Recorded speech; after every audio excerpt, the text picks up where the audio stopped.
Hi guys, welcome to Millennial Mortgages. We're in the Bronzeville neighborhood of Chicago to visit Kim and tour her beautiful condo. Let's go. Hey Millennial Mortgages, come on in.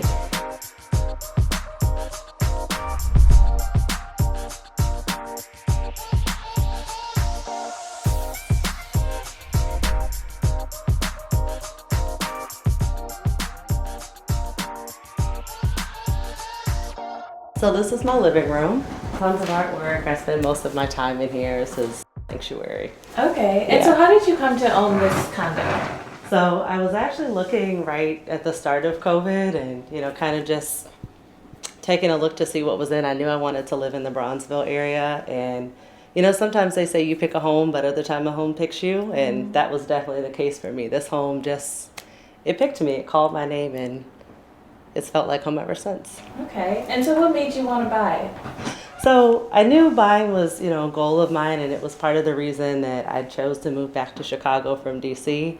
Both of my mother and grandmother are homeowners, and it, has always been a life goal. Property ownership, especially as a Black woman, is something that was instilled in me, from childhood. So did you know that you wanted a condo? I did. I did. Grass and, lawn upkeep is definitely not for me. And, just as a starter home, I thought this would make sense as a single woman. Absolutely.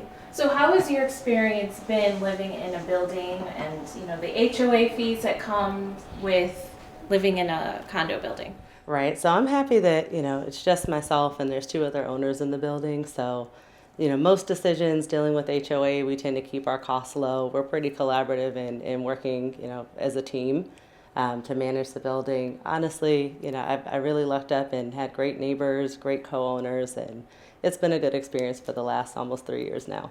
Okay. This is my office. All right.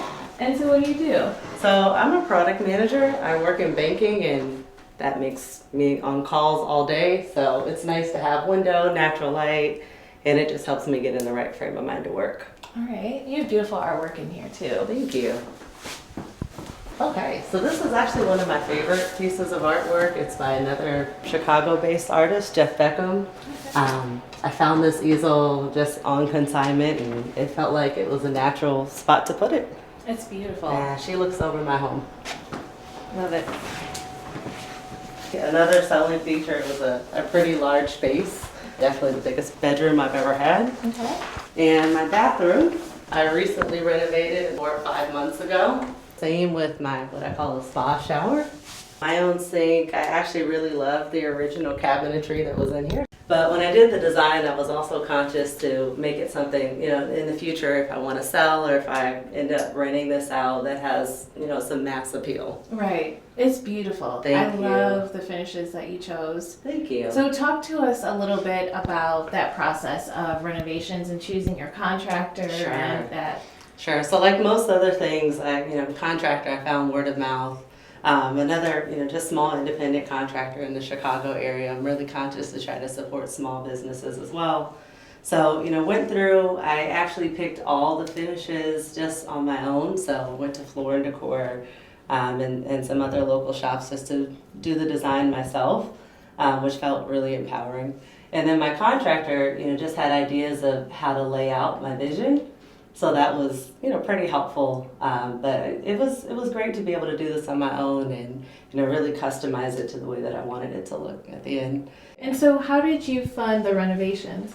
So I actually self-funded, just with my own cash reserves.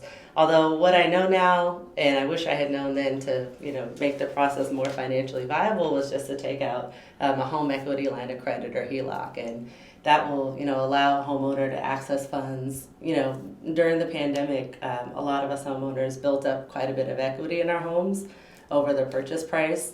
And that's just a way to, incorporate the cost of doing any renovations or upgrades to your home. It rolls that into a mortgage as part of that security. I did choose to self-fund. In the future, there's some other projects that I want to do, and I'll probably, go that route for financing. These are the famous floors. I chose this tile it's a matte version of the gloss tiles that I chose for the bathroom, and I just wanted to continue the look through the house. Beautiful. Thank you.